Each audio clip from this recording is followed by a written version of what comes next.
What's up, guys? Today I'm going to be doing my December 2021 passive income report. I'm going to be sharing how much money I made from Amazon FBA, Amazon merch, Amazon KDP, my non-Amazon merch print-on-demand sales, which I call Dropshipped print-on-demand, and my Google AdSense income from being on YouTube and running a popular website. So I'm going to share with you basically, in the best time of year for being an e-commerce seller, how much money I was able to make. And it's all pretty passive. Yes, I had to put in work to get this far, but it's not like I'm actively managing this stuff on a day-to-day basis. So I want to give you an insight into what you can expect should you choose to go down this path. All right, let's get started. Let's get it started with Amazon FBA. So this is not my print-on-demand sales, by the way. Even though I have sold FBA print-on-demand products in December in the past, it's not something I took advantage of this year. But anybody wondering how to do that, I know Gear Bubble, one of their factories, is trained to handle that. So I've done it with coffee mugs. I've done it with shot glasses in the past. I also was very successful doing it in December, but realized outside of December, it's a lot harder to sell FBA. It's not really on, you know what I mean? When I say FBA print on demand, I'm talking about actually paying for them ahead of time. So it's not on demand. But what I mean is like coffee mugs, shot glasses, etc. Stuff that I sell as print on demand products throughout the year that I prepaid for and sold as FBA in December. All right, FBA. So this is not print on demand. This is just FBA products that I researched, launched, etc. That whole thing. 731 sales, bringing in $16,186 in revenue. Profit, $4,207. Gross margin, 26%. And 2021 profit to date, $68,538. I'd like to see this number higher. Basically, I was fighting with inventory restrictions all year for my FBA business, so wasn't really able to keep products in stock all the time, and definitely wasn't able to launch new ones. And people that aren't selling FBA think of this, and then, by the way, not everybody faces this issue, this problem, but a lot of people do.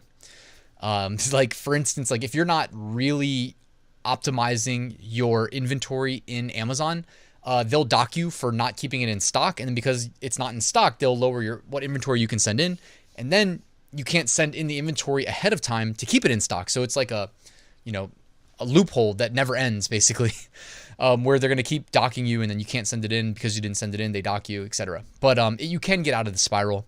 I finally have been seeing my inventory scores improve back to, closer to where they used to be, and then also getting more inventory space available. And I am going to need to launch a new FBA product in basically now.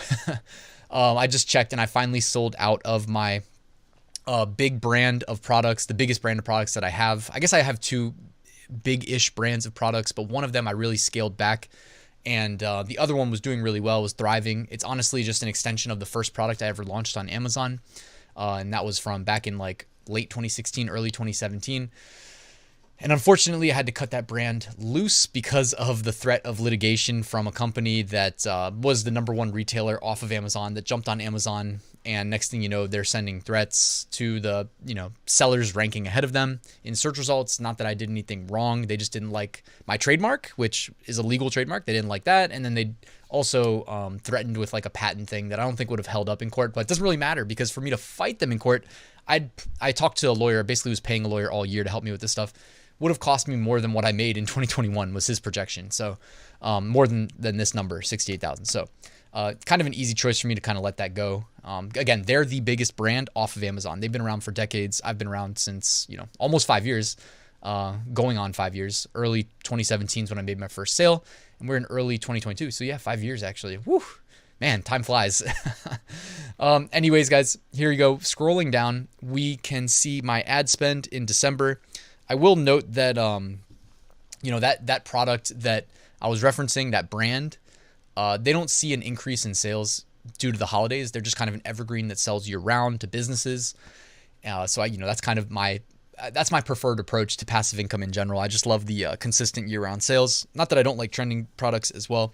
As far as the ad spend though, given that those products were pretty much out of stock, I had one SKU left that I was just like, drop the price 20% from where it normally is, and was running a coupon. So I probably dropped it, 20, not 25%, but like 22% maybe. So I wasn't making a lot of money on them. But that being said, it didn't have to like crank up ads, and the ads won't run if your product's not in stock. So I didn't have a lot of ad spend this month. I did run, if you guys missed that video, where I was working with an Amazon agency and they helped boost the organic rank for another one of my products, different brand, from the 8th organic spot to the number 2 organic spot. If you guys missed it, I can link to it right here in the YouTube cards. But yeah, I mean, they were doing that with off Amazon traffic, and I probably spent $600 maybe running ads to accomplish that. So of course, there's always ad spend to generate eyeballs and bring external traffic to Amazon. So while my on Amazon ad spend, which is my preference because, hey, people on Amazon typically are ready to spend money, it was about $80. That's not very high at all for FBA. Of course, I need to launch new SKUs, so it all makes sense. My off Amazon ad spend probably brought that up to like 500, 679-ish. And my ACOS, my advertising cost of sale, was under 10%. So definitely, well optimized ads, not spending or overspending on ads. Of course, if I launch a new product, my ACOS is going to go up quite a bit while I try to drive initial traffic and get those initial sales for a new product on Amazon. All right, Amazon merch. I did 3,098 sales in December, $63,834 in revenue. I spent $2,919 on ads. That number should have been probably like $300, $400 lower, but I realized a little late, when I say a little late, I mean like probably like 2 or 3 days late, that basically as soon as the listing started saying arrives after Christmas, my ad spend was spiking big time and bringing, down my statistics that were pretty well optimized throughout the month and kind of made them look a little bit worse. Now, granted, I mean, $2,900 in ads still generated $9,805 in royalties. But it would have been nice to see, a 5-figure $10,000 month. $9,800 though, I'm not mad at that at all. Average royalty, $4.11 per sale. And on the year in 2021, $54,065 in profit from merch by Amazon. If we look at a split by marketplace, USA market brought in $10,630. That's where the majority, well, pretty much all the ad spend took place. So you'd have to subtract the 2,919. UK, 828 pounds sterling. Germany, 286 euro. France, 103 euro. Italy, 233 euro. Spain, 162 euro. And Japan, 10,117 yen. All right, and if you guys want to check out the blog post here on my website, I'll put a link to it in the description, but you can kind of check out all the in-depth data that I publish here. You can see my best seller in December only did 40 sales. So again, as usual, I didn't have like any one bestseller that just ran away and made me most of the money. It was all pretty well dispersed. Notice that was a hoodie though, and it made $420 in royalties off the one design. Nice. Again, you can see I spent $2,919 on ads. This generated 929 orders and $17,406 in revenue. My ACOS on those sales was 16.77, so pretty healthy ACOS as well. Bestseller was 80% standard t-shirt, 7% hoodies, 3% premium shirt, 2% pop socket, 2% pillow, and everything else 1% after that. Top fit type, 55% male, 26% female. Most popular color, 51% black. Something kind of broke there in Pretty Merch with the colors, but 7% navy blue, 5% royal blue. Guessing that was like heather gray there, probably like 7%. And at my upload progress thus far, I'm at 164,678 designs published of my 200,000. If I ever actually fill up 200,000 upload slots, I need like to have a parade in my name or something, because I don't even know if that's possible. Even with the upload automation, it's proving to be quite difficult. And my product potential, 1.7 million out of 13.2. And 13.2 is if you do the 200,000 times 64, I believe, for checking every product and marketplace, which is, I don't think that's possible. That's going to be crazy. Because if you don't make a sale in 365 days, Amazon automatically pulls your product down. So a lot of times, like, I'm getting products that haven't sold pulled down, even though I'm re-uploading a bunch, about 156 or 7, I think, uniques each day. And then I upload them to all products and marketplaces. And I'll probably do some videos kind of like reflecting on 2021 lessons learned. A big one that I can talk about is like my experience with uploading to all the products and marketplaces and just kind of like evaluating what kind of potential I think it holds with regards to, phone cases, throw pillows, tote bags, etc., and then also the other markets, how did they compare to the US market sales? Of course, I'm uploading English designs to the international markets, so it makes sense that I'm not making as many sales in the non-native English-speaking countries. All right, dropshipped print on demand. These are my print on demand sales, not including Amazon merch. I did 577 sales, bringing in $2,860 of profit.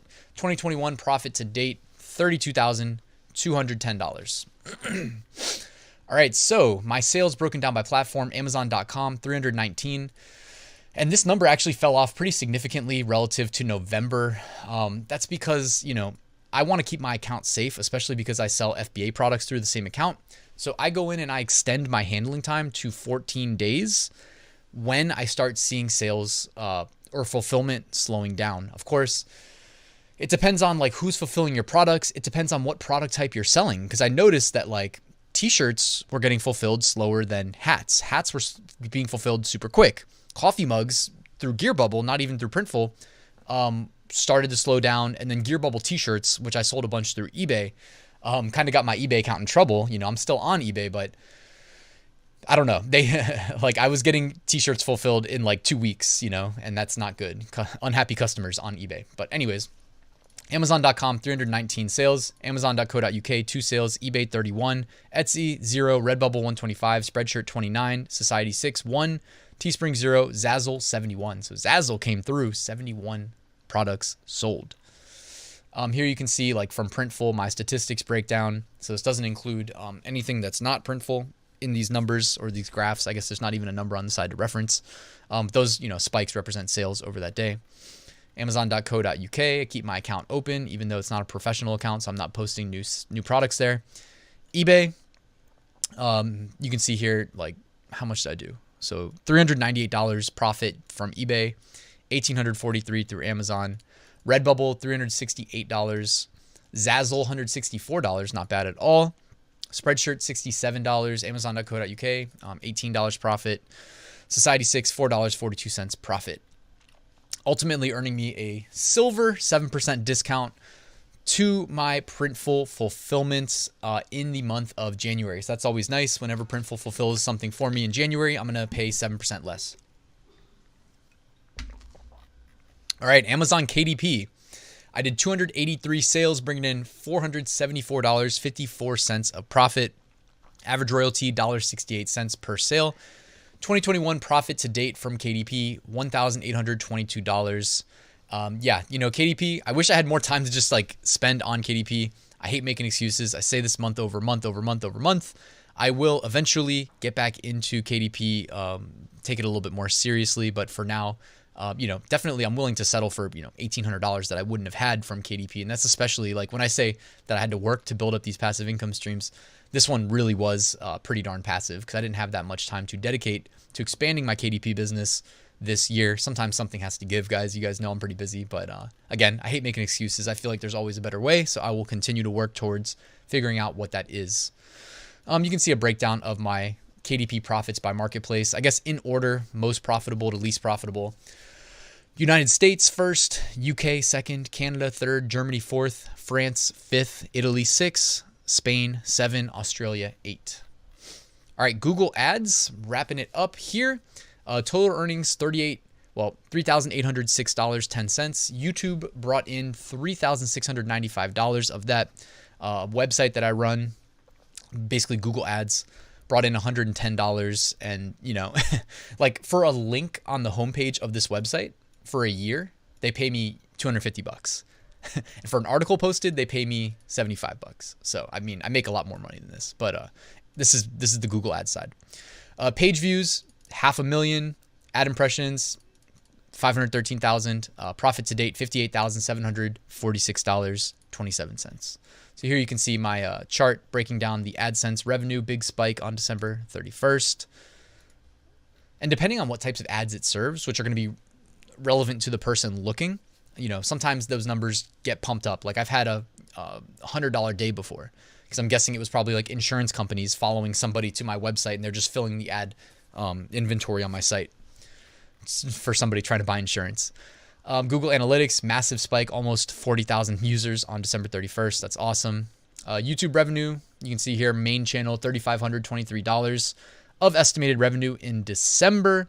My second channel, my investing channel, $172 of profit. Hopefully I'll have some time to scale that up this year as well. 2,300 subscribers gained. Thank you guys for doing that. And live look at my, well, not live, screenshotted live look at my subscribers from Social Blade, 88,500. So guys, thank you for being a part of a big year in 2021. Stay subscribed so that, you know, when I do some 2021 year in reviews from like Redbubble, for instance, or, you know, whatever you guys want, let me know in the description. We could do an in-depth breakdown of merch by Amazon, KDP even. Make sure you subscribe so you catch those videos. But back to the income report. So Amazon FBA brought in $4,207 of profit. Amazon merch, $9,805 of profit. Dropship print on demand, $2,860 of profit. Amazon KDP, $474 of profit. And finally, Google Ads, $3,806 of profit for a grand total on the month of December of $21,153.59 of profit. And guys, I want to challenge you to put your money to work. Everybody that's already started, if you've been along the journey with me, starting your passive income businesses, how about 2022? Putting the money to work. You know what I mean? Like buy assets that appreciate in value relative to the US dollar. The US dollar is getting slammed. Pretty much all the fiat currencies around the world are getting slammed. If you're holding them, if you are strongly invested in US dollars, you're losing money at a rapid pace. You may log into your bank account and see the same static number, but what you can buy with that number is going down. So I challenge you 2022, learn about, and don't watch TV, but learn about how the actual financial system works. I've been, really taking this seriously since early 2020. So I got about 2 years under my belt, and what do I know? I don't want to say I know nothing, but there's so much more for me to learn. However, a couple of things I'm quite confident in is that if you hold assets that appreciate, you will be better off than if you're invested in US dollars, which again, guys, inflation's, it's here to stay. No matter what anybody tells you, it is here to stay. Don't watch TV.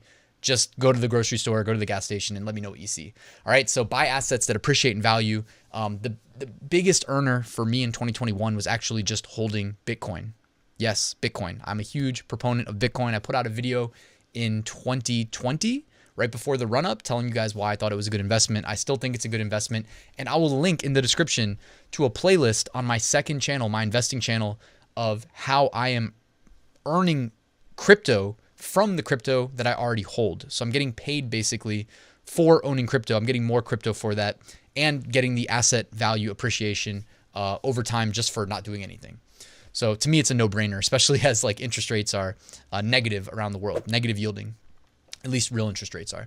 All right, guys, thank you so much for watching. Please like and subscribe if you made it this far. And I'll see you guys tomorrow at the next video.